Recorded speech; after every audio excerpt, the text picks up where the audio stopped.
Sam here from Wall Street Mastermind. I'm back today with another exciting client interview for you guys. Today I have George with me. Well, we're going to call him George. It's actually a pseudonym, just in full transparency. But we're with George. He's a real person, don't worry. But George is, when he first came to us, he's a rising junior from Harvard. I believe we started working together in July, the July before his junior year.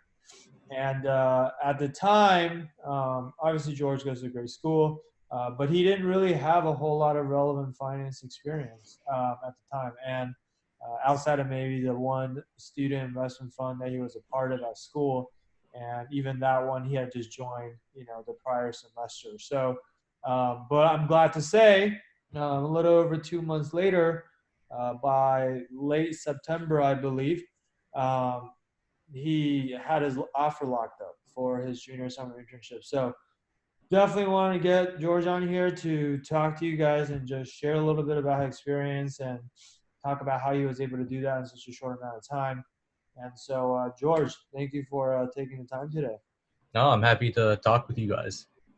Absolutely. So I know I just gave like a quick intro, but can you kind of introduce yourself a bit as well in the sense of, it's like, give our listeners a bit more context around what type of candidate you were when you first came to Wall Street Mastermind. Like back in July, what kind of candidate were you on paper? Just so people can kind of relate, like, if they feel like, oh yeah, that sounds kind of similar to what I am right now, or maybe this doesn't sound similar to me at all. Yeah, absolutely. So I guess best place to start is probably around the end of the sophomore year, towards the beginning of summer, and how it looked like for me at that time. As Sam had mentioned, I didn't have much relevant finance experience outside of an investment club that I joined the spring of my sophomore year, so just the semester before recruiting season would have started. Um, in addition, I had come in very late wanting to do investment banking, really didn't make the decision until about April or May of that year. My GPA was like relatively competitive, but not the highest, at around a 3.6. I needed to rely really heavily on networking to try to get my name at all the different banks out. Try to learn as much as possible and try to prepare myself for the first round interviews I would be able to get. For about the month before Wall Street Mastermind, I just reached out to over 100 people, most of them in investment banking. I got a very low response rate. Talked to roughly just a few of them. At that point, I was also trying to speak with just anyone in finance in general, people like in asset management, even on the buy side. But it was sort of haphazard, not really guided or focused at the time. And really only had two solid connections at Houlihan Lokey and Goldman Sachs to go off of. Prior to just working with Sam, my behaviorals were relatively decent, but I would have only rated myself a 6 out of 10. I had done like preparation for other types of recruiting, but nothing specific to finance in terms of behaviorals. And my technicals were quite poor. I would have rated myself a 2 out of 3 out of 10, just because like I haven't done the prep to study and I didn't know exactly what type of material was the most important things to focus on in terms of my prep. Got it. Okay, so really to summarize what you just said, not a lot of relevant, or I guess really no relevant finance experience, at least from a work perspective. Exactly. Okay, GPA, somewhat competitive, but not the highest. And so you were really focused on networking as hard as possible. I mean, reaching out to over 100 people in just one short month, that's very impressive. I mean, definitely not for a lack of effort, right? Right. But it sort of felt that all the hours I were putting in, I was getting very low return off of, and kind of needed a change. Right. Yeah, because you didn't really have anyone that was like, oh yeah, I'm really confident this guy's gonna help me get an interview, right? Despite all of these people that you talk to. Yeah, So exactly. okay, so you want to change that, and then even if you were able to get interviews, I guess you probably didn't have a lot of time to prepare for the interview because all of your time was going towards networking. Right. Got it.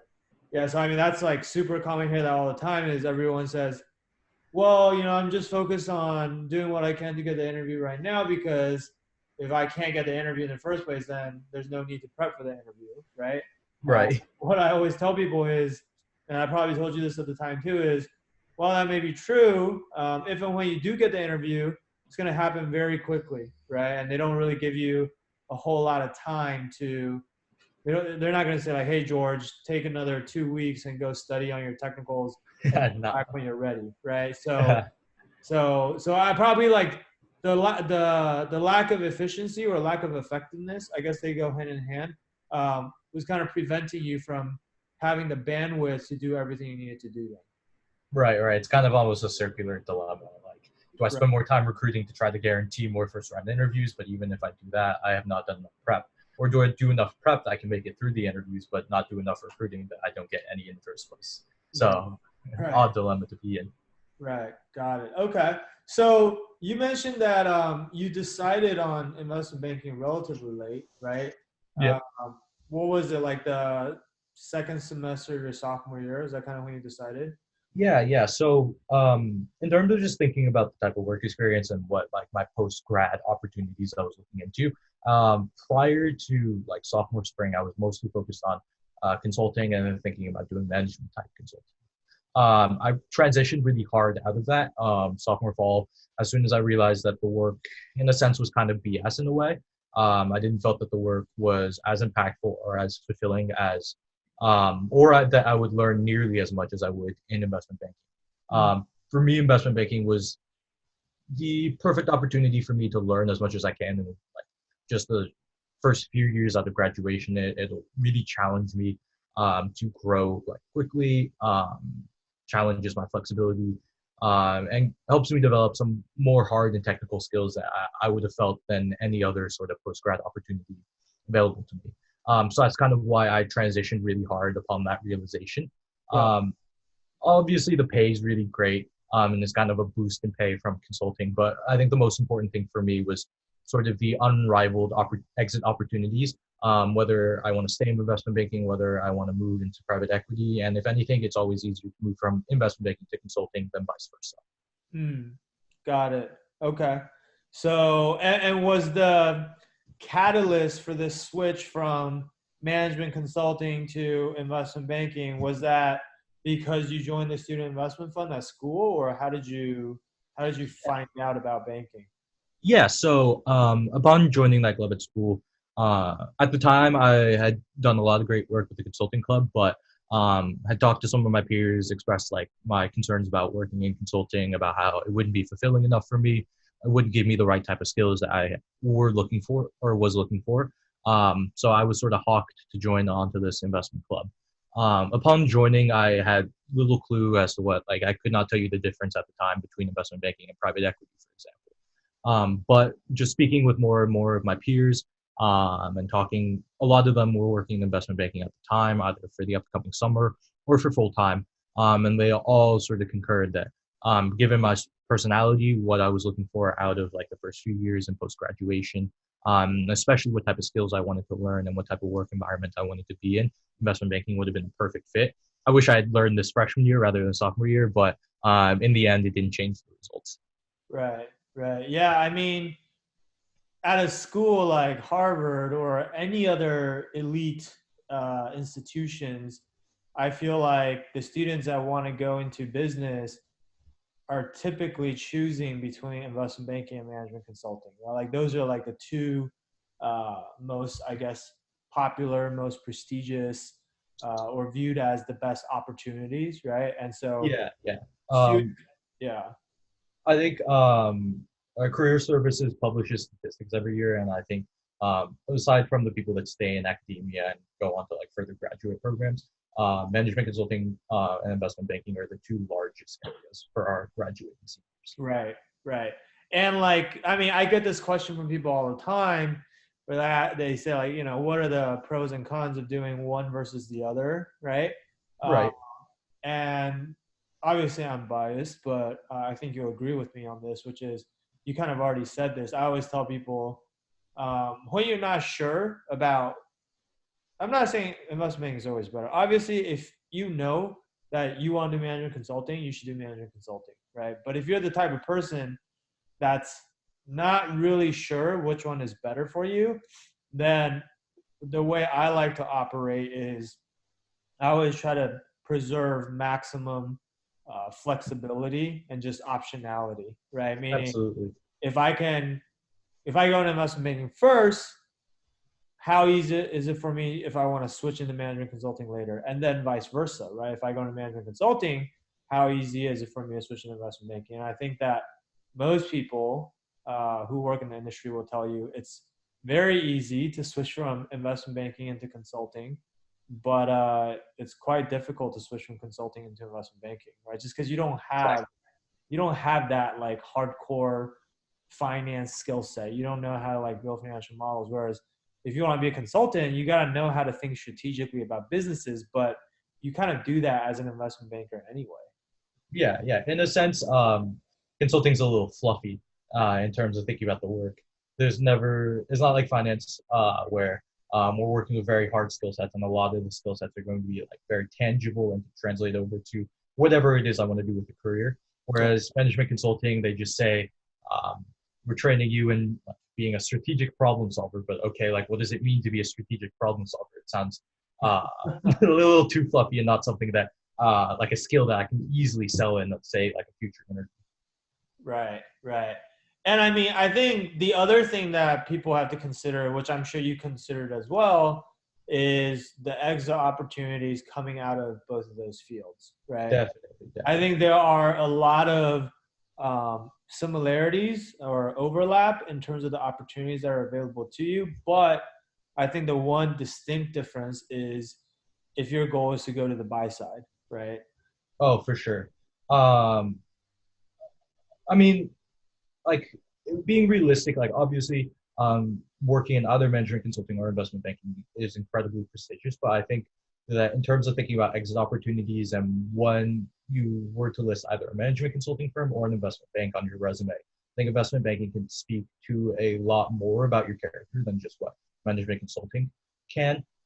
More because like obviously you can get the technical skills from investment banking as we've already mentioned, but if you're able to put investment banking on your resume, for example, any recruiter will know like, okay, this person is able to work like very hard, many hours a week, and has a really great work ethic and determination, is able to deal with difficult work culture, and also is able to compete in a very selective recruitment process, in which case like investment banking, just looking at it statistically, is a bit more selective than management consulting.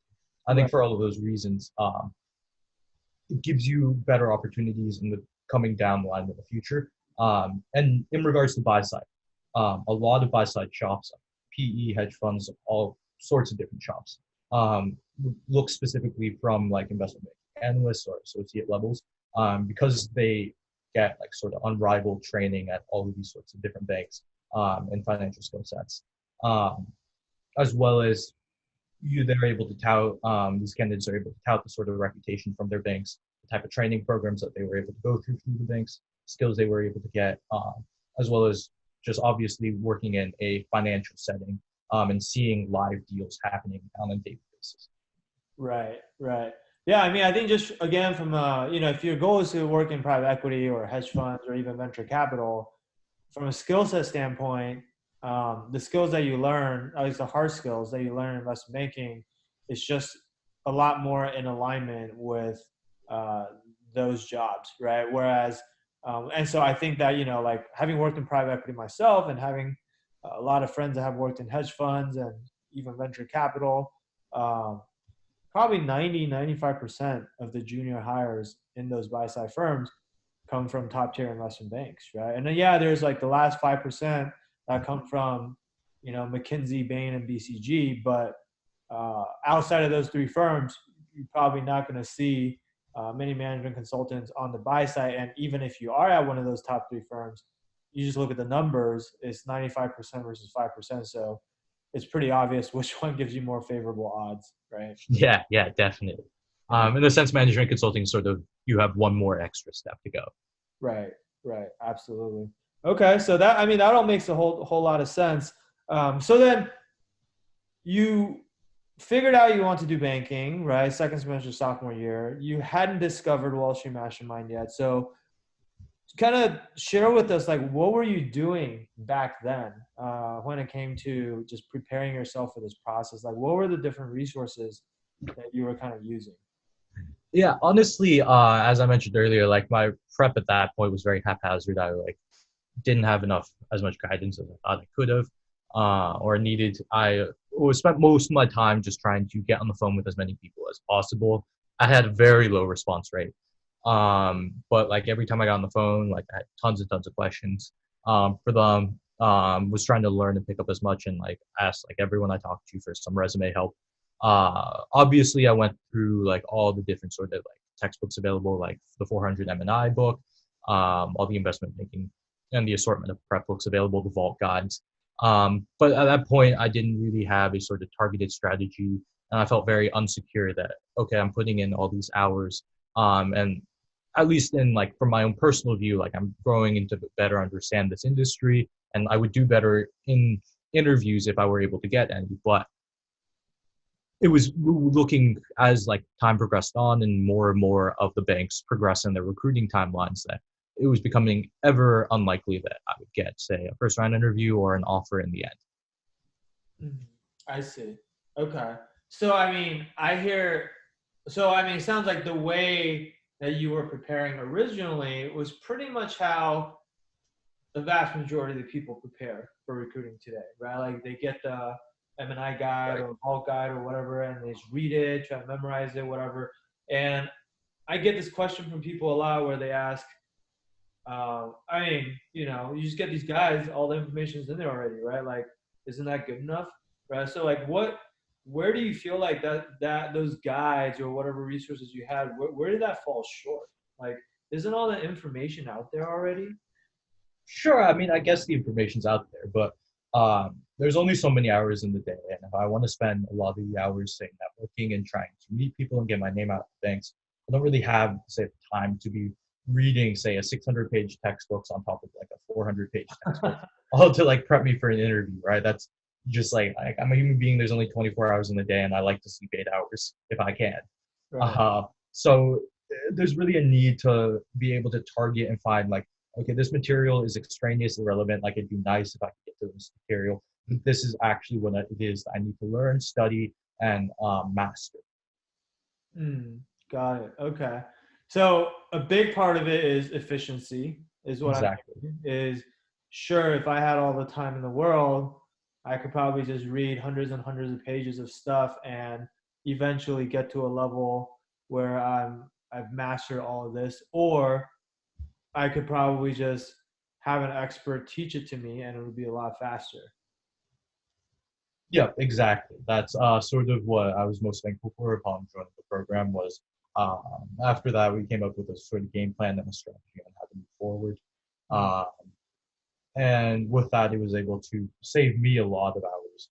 And not only like improve like my response rates, that way I didn't have to spend nearly as much time networking to get the sort of same positive results out of it. But my resume looked better, so in terms of like share applications, my odds went up because of that, as well as I just had more tailored sort of content and advice in terms of what it is I need to mm. Yeah, because I mean, I guess before you join Wall Street Mastermind, so I mean you have to talk about this with your parents, right? And I think I remember I spoke to learn. your mom as well, right? Yeah, yeah, Like how did you and your mom like make this decision about like whether to join Wall Street Mastermind or not? And and a lot of times students when they talk to their parents, maybe the student really wants our help, but the parents are a little more skeptical. I don't know if that was the case for you or not. So like how did that conversation go? And like did you have to convince your mom or like how did you manage that? yeah. So I had a discussion with my parents. Um, the first discussion we had, like all the way beginning before even joining the program, was whether or not investment banking would be a sort of good industry for me. After some discussion, like came to sort of the consensus that it would be. And then they sort of, so they're like the first generation of my family to have ever immigrated over here. I'm the first generation to be born here, so they had never heard of investment banking. They were not sure what investment banking was, nor Mm, did they really sort of have any experience of like or have ever heard of anyone going through the process to understand mm, the selectivity in it. So at first they were a bit hesitant to say, uh, like you were able to like make it through Harvard and get to Harvard on your own. You were able to mm, like study for all these sorts of different exams on your own. You were able to take the SAT without any sort of help. Like, why is it that now you're going to need this sort of help and guidance? And I think the biggest part of the discussion was that um, the odds, just the sheer odds, in terms of statistics, were very difficult. Added to the fact that I started a bit late and just really wasn't nearly as competitive of an applicant as, say, like my roommate that like lived next door, as an example.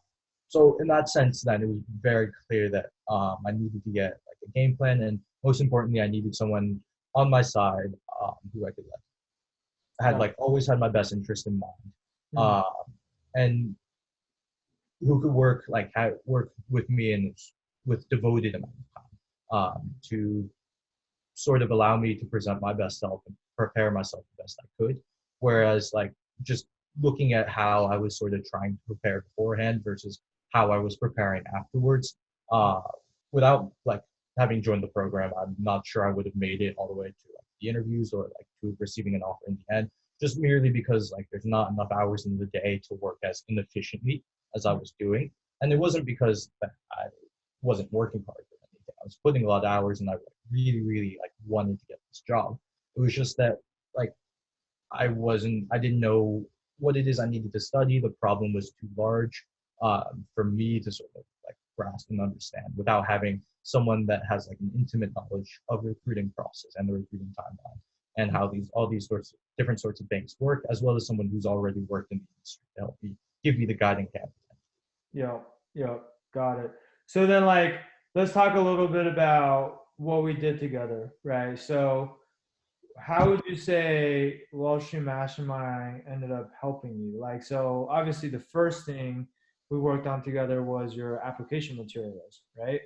Definitely. Yeah, that was so from there, like literally within the first week I was able to see big improvements. We spent a lot of time working on my resume to craft it as perfectly as possible. And the cover letter as well. I learned like a lot of different tips on resumes and cover letters I had literally never even heard of. And just looking at the comparison between my resume beforehand and afterwards, like my parents and I both agreed that like it was night and day difference.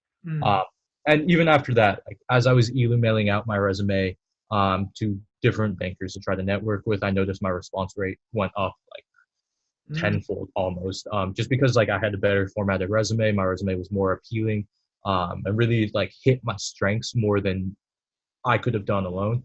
Obviously, like when it came time to like send in my applications, that improved my odds as well than if I had like basically a shittier resume. Um, Well, I wanna highlight something you said there, which is a lot of times people don't realize this, but they come to me and they say, "Oh, I'm like been networking so much, and like I'm not getting anyone to respond to me," and they think, "Oh, like something's wrong with the email I'm sending out, or yeah, maybe it's this, maybe it's that," and it's like a lot of times it's actually none of that, and it's actually just your resume sucks, right? yeah, exactly. Or your LinkedIn profile sucks. And when people decide, when they're deciding, do I want to spend 30 minutes of my day talking to this guy? And they look at it and they're like, this guy has no chance. Then it's not really anything personal. They just don't want to waste their time. Yeah, because these people that you're trying to network with are very busy throughout the day, and like 30 minutes of their time like means like they'll have to leave the office 30 minutes later that day, and they already stay in the office really, really late usually. So it just makes sense that if you're not presenting yourself in the best possible light to them, then obviously they'll look at you, they'll say like, there's not really a good shot for this person. It's not worth my time nor their time for me to talk to them. And that's part of the reason why I felt my response rate was low. If anything, I didn't really need to change my email like too much. My email was already like decently well formatted. It really was just resume where, and I noticed I would get like after joining the program, I would get comments from people that I was recruiting with, like, "Oh, your resume looks like really strong," and that's like part of the reason why like I decided to hop on the phone with you. That never happened beforehand. It was more people, uh, and I noticed like people would start conversations before joining the program, like asking me like if I knew what investment banking was and giving me very like general advice as if like I was completely new to the process, rather than whereas like at that point I'd already spent a month worth networking. Mm-hmm. And that was all just because of like the way I was presenting myself in the resume on my LinkedIn. Just wasn't as professional nor as tailored to my strength as it could be. And the crazy thing is, I mean, none of your experiences actually changed, right? No. It wasn't like when you came into the program, we added like all these new internships to your resume. It's like, no, we don't have time for that. We just took what you already had, but we're just packaging it together in a much more relevant and much more impressive way for the investment bankers. And the substance of it is the same, but it's the marketing aspect and the packaging that college students don't usually know how to do, right? Exactly. I sort of before coming, I thought my resume was great. I thought my resume was super strong, but like after going through multiple rounds of edits, like as I said before, it was a night and day difference. I kind of couldn't even believe it at the time that like I didn't change like any of the sections. I didn't change any of like internships I'd done or the projects I worked on. I just all that changed was just sort of the descriptions, and I sort of learned how to better sell myself through those. Mm-hmm. Yeah, man. And look, like that affects your networking, but that affects your interview as well, right? Like a lot of times you go into the interview and the interviewer already has your resume in front of them, and based on how good your resume looks, that affects their first impression of you before you even open your mouth, right? Right, right. And it also affects how you feel about yourself. Like when you have this super awesome resume sitting in front of them, you feel more confident as a candidate, right? Right. And then that affects how you talk. That affects all the nonverbal cues, and it has so many trickle down effects to like the rest of the recruiting process, which is why it's always one of the first things that we work on, right? Right. And so, okay, so you start getting a ton more responses with networking, which is obviously a huge first step. But then you still had to kind of win these people over, right? You still had to talk to them, win them over, which before sounds like you were having a lot of conversations, but wasn't really able to do that. So what do you feel like changed on the networking side of things? Yeah, so obviously the response rate really improved just like after improving my resume. And then in terms of networking, we also had done some work on strategies to use. Like, well, if I was able to get someone on the phone, like what are ways to build rapport? What are almost in a sense like strategies to use to get them to like me, to sort of get them to open up to me. And I noticed after that, obviously it took some practice to sort of apply the strategies that Sam had given me. But like as once I started picking those strategies and skills up, I noticed that like I got much warmer responses from people. People were much more willing to help me edit my resume, to pass me and on to another banker to talk to pass me on to a superior, or was able to speak to some VPs and managing directors because of this. And in fact, like these are sort of strategies that like are even beyond the recruiting process, just good to know. I started using it in sort of like almost everyday life because I just sort of noticed that, oh, this is like good ways to build rapport with people, like no matter what conversation, no matter what the setting is. Right, right. Yeah, I mean, really what networking is you're just interacting with another human being, but you're trying to accomplish two things, right? You're trying to, one, get them to like you because you need them to want to help you, right? Right. Because sometimes even they can help you doesn't mean they will because they don't really want to. And then the second thing is like you have to impress them enough, like make them feel like you're qualified and deserving of their help, and that, hey, if I refers George to my MD is not going to look at me funny and be like, why are you telling me to talk to this guy? Yeah, exactly. In fact, someone had actually said like, yeah, I'm happy to pass you on to the MD because based on our conversation, I don't feel like you'll embarrass me. So like it's exactly that. He made a very good point that like this is essentially his boss and he's taking a risk just to pass me on. That is literally the first thing that's crossing every investment banker's mind when you're networking with them, is like they're doing the calculation of, is this guy going to make me look bad? Right? Yeah, exactly. And if they think you are going to make them look bad, or even if they're like just not sure whether you will or not, they're not going to take a chance. right? Because Right. they don't get anything for helping you, right? They have to be absolutely confident that you're not gonna make them look bad, and also ideally you're gonna make them look good, right? It's like, Yeah. Yeah. and so that's really what networking comes down to. So that's a lot of what we worked on, and so that obviously having that turnaround is key to getting you the interviews, because we all know that nowadays, without referrals from people who are working at the banks, it's almost impossible to get interviews, right? Right, right. You're just like sort of a name on a spreadsheet, Yeah. without any sort of contact. In fact, actually, I think the networking efforts was pretty essential for me getting my final offer. In the phone call they gave me when they gave me the offer, um, they made a key point on like how impressed they were on like my networking efforts, how well I seemed to fit in the culture with the conversations I had with all the different sort of bankers I reached out to, and how much all the bankers really appreciated talking to me. So in a sense, like your networking efforts go even beyond just getting the interview, because it really does make an impression on the bank, and people talk to other people, like their coworkers across the desk, or people on different floors. And as you talk to more and more people, your name gets passed around, and you really do want to make a good impression on everyone that could have any sort of input on whether or not you do get the offer.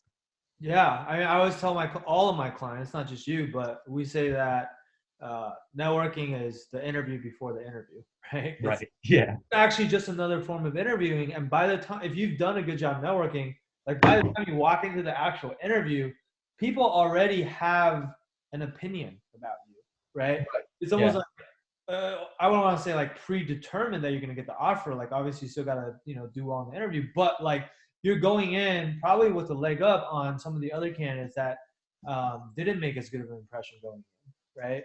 Yeah. Um, In fact, in one of my interviews, I had asked someone who had interviewed like right before I did in the time slot before, and he said like, yeah, she asked me like all these really tough technical questions, and I was like, oh, really? Like, I to give sort of background, I had already like knew her and had like a good relationship with this bank, but when she did interview me, all she really asked was just off my resume, to sort of describe my work experiences in a bit more detail for them. I think it's because of that, because they already had a really good impression of me, that I was lucky enough to Right. have Yeah, it. that's a great point too, which is like the person that's interviewing you, they're just human, right? And Right. so when someone has a good first impression of you, human tendency is like the entire interview is really just a process for them to find evidence that already confirms what they're already thinking, right? Yeah, And definitely. so if they already like you, they're not trying to go super hard on you. They're just like, trying to like find things to back up their decision to like pass you on to the next round. But if they don't like you right off the bat, or if you don't make a good first impression, or your answer to tell me about yourself sucks, then it's almost like impossible to overcome the bad first impression, because the rest of the interview they're looking for ways to ding you, right? Right. And so now it's like, well, let me ask them all these super hard technical questions just to like get them to trip up, right? Yeah, yeah, exactly. In a sense, it's a bit unfair on the part of the interviewer, but it makes complete sense. They were more excited to be interviewing me. They like my first round interview like was more hoping that I would get in as compared to my peer, just because of the first impression I'd made and because of all the effort I made to get to know the bank as well. Yeah, it is unfair, although life is not fair. And in a Whatever sense, helps you get the job is most important, right? right? No, I mean you did what you were supposed to do to get that advantage, and so you deserve to have it, right? Exactly. So then you still, nonetheless, though, let's not make it seem like you walked in there with the offer in hand already. You still had to interview, right? So Right. Yeah. behaviorals, technicals, like you said, coming into the program, you felt like on the behavioral, maybe you were at a 6 out of 10. Technicals were super low, like you said, a 2 or 3 out of 10. So then, like, how did you fare in the actual interview by the time you got the interview? So, um, I was just very lucky to be working with Sam. It saved me a lot of time on the technicals. Like as I mentioned earlier, like I had the 600-page textbook sitting in front of me, and I'd read maybe like 100 pages of it before joining the program. And I was just thinking to myself, like, I'm never gonna make it through this textbook, and even if I do, like, I'll have to like literally take notes on it, study it, and like try to like just like sheer memorize it. Whereas I didn't realize that I guess I had no real framework to really make this decision myself as to what parts of, like, say, the book or what part of technicals are more important to study than others. And so, like, the studying was just going very, very haphazard. Uh, and I think it was most important that, like, just through the program and all the resources that Sam was able to provide, it saved me a lot more time on prepping technicals. And I prepped technicals enough to, but I think what was far more important and turned out to be far more important in the actual interview was the behaviorals, which Sam again emphasized as we worked together, that to really get my behaviorals down, um, and to, like, get the technicals good enough that, because, like, in the sense, right, I'm going to a school where, like, I've never taken corporate finance. We don't have any sort of dedicated business program or finance program. So in a sense, they're looking to show that you've prepped the technicals enough that they understand that you have a good work ethic, you really care about this job, you have an interest and passion in the sort of content, and you've put your own homework in to do the studying that needs to be done for the technicals. But really, I never realized that you don't have to do much more than that, right? I don't have to be an expert on everything possible in investment banking. That's something that they're going to teach me in a program or in the training program. And that's, I'm never going to be able to, like, beat the managing director sitting across from me in sort of knowledge of all the ways the deals work. But what I can do to get a leg up on my competition, if I can't, like, be smarter than the managing director at finance, is to really, really hone in on the behaviorals. So I prepped the technicals enough that I was very comfortable, that I knew, like, okay, if I get any question that, like, is either expected, pretty standard, or questions that, like, it would be unreasonable for me not to have prepped, then, like, I should prep those. But beyond that, I turned my focus and attention into behaviorals to prep those the best that I could, to really be able to sell myself the best. And in the end, that's what gave me sort of the leg up over most of my competition, right?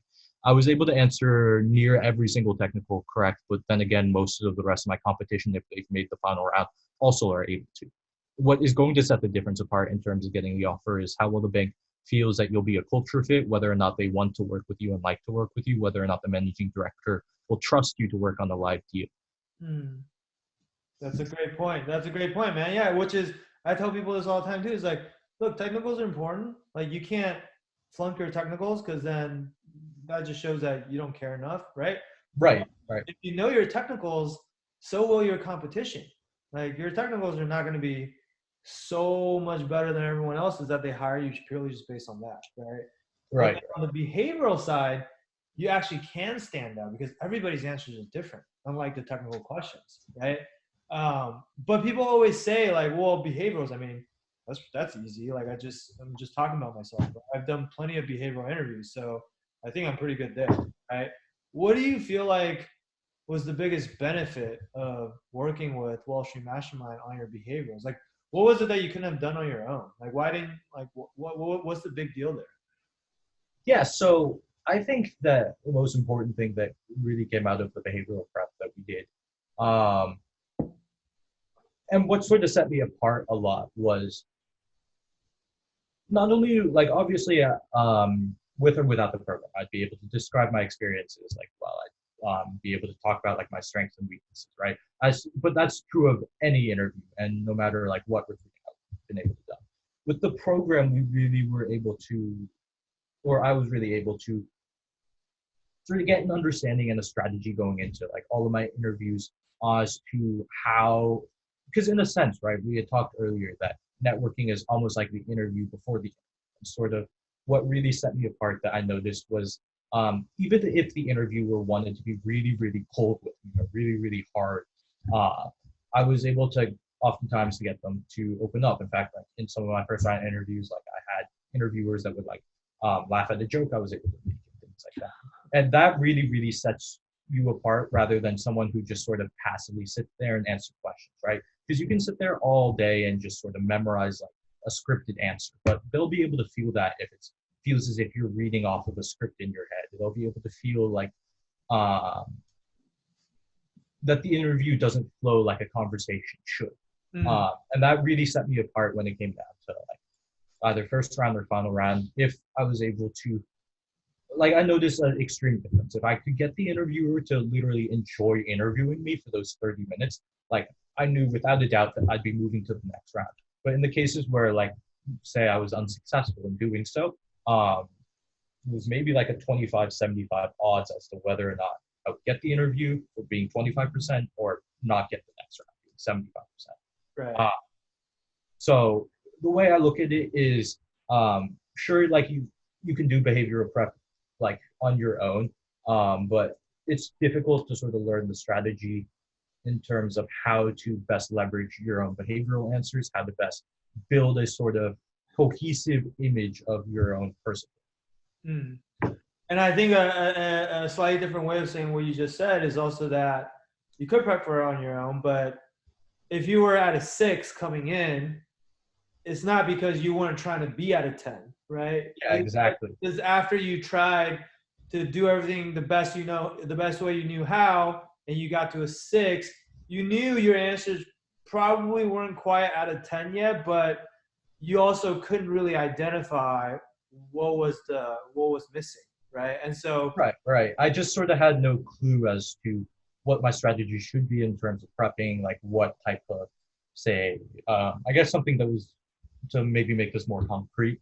What was just most useful is saying identifying exactly what like traits that like Sam and I felt that both I had and that investment bankers are in general looking for, and that traits are that are very important to investment banking. And thinking about that more concretely helped me to better refine all of my different behavioral answers. In a sense, like I would spend maybe an hour, say, prepping an answer to what are your strengths. And I would look at it and say, like, okay, this is the best that I could do, I think. But without having, say, a second pair of eyes, someone that actually understands the recruiting process, without having sort of like better just knowledge of the industry and what type of work environment happens in investment banking, it's just very difficult to actually improve any of these behavioral answers beyond what you just generate from your own head. Right. And I mean, and the great point on getting a second set of eyes, but also you don't want to get the second opinion from just anybody, right? You want, because a lot of people can give you advice. Like, I mean, shit, you can go on Wall Street Oasis and post your answer there and get feedback, and you'll probably get a bunch of people giving you garbage advice, right? But like, you know, like if you're gonna get advice on something that's so subjective, like a behavioral answer, you want the person who's giving you advice to be someone who's really, really experienced and has seen a lot of different people answer that type of question, right? Because then they actually have a large enough sample size of data to kind of benchmark you against, as opposed to just maybe giving you their opinion, which is just one person's opinion, right? Yeah. And I think even beyond that, like while working with Sam, we were able to better tailor like my answers to my own personality. In the sense, like, as you said, it's very subjective, behavioral questions and answers. There could be many different ways to answer a behavioral question, but it's also going to depend on your personality and what you can do to best sell yourself. Sam really like knows me much better. And because he also knows me well, knows the industry well, knows these types, what happens in this recruiting process, it's the best of like all three worlds. Got it. Right. Because like if you just ask some random banker, right, on your behaviorals, they're not going to be able to tailor anything for you. They'll just give you what they would say, but that's not actually something like playing to your own. It might not work for you, basically, because it doesn't align with your experience and your background and your personality and so on and so forth. Exactly. Got it. Makes a ton of sense, man. So I guess with all that said, obviously you nailed your application, you nailed the networking skills, you got really good at interviewing, which obviously you put all of that together is what allows you to ultimately get to a positive outcome. So can we tell people where you're going to be going next summer? Yeah. So I have not been placed yet, but I'll be doing investment banking with Barclays. Ideally, I'm hoping to be working with their power and utilities group. Very, very excited. Barclays had always been high on my list.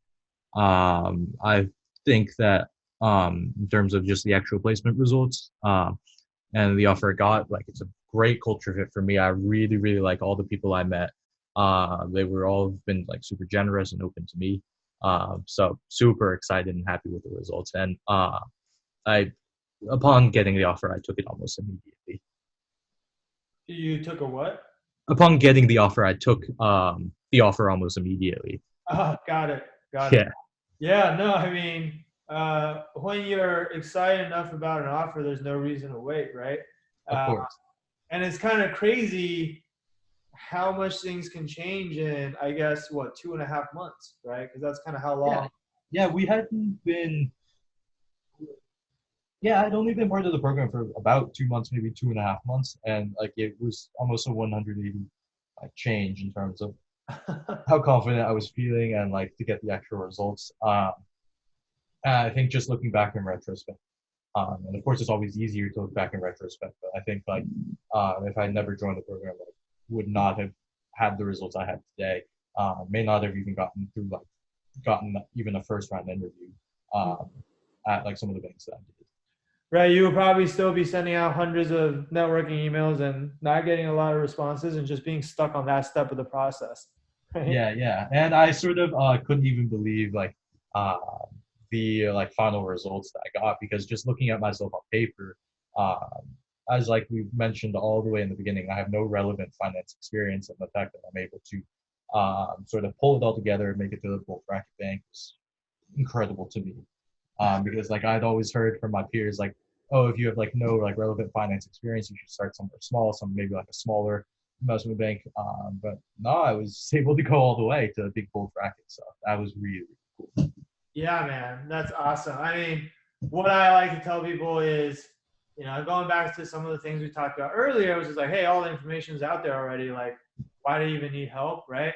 I always tell people it's not about information; it's about transformation, right? Right. Like, you didn't need more information. You needed us to help you transform as a candidate. Not that you weren't already a good candidate. Like all of this stuff was already inside of you. Obviously, we just have to help you bring it out, right? And a lot of times people don't know how to bring out like the best part of themselves, and they just need someone who's been doing this for a long time to give them some pointers, and then it's all there already, right?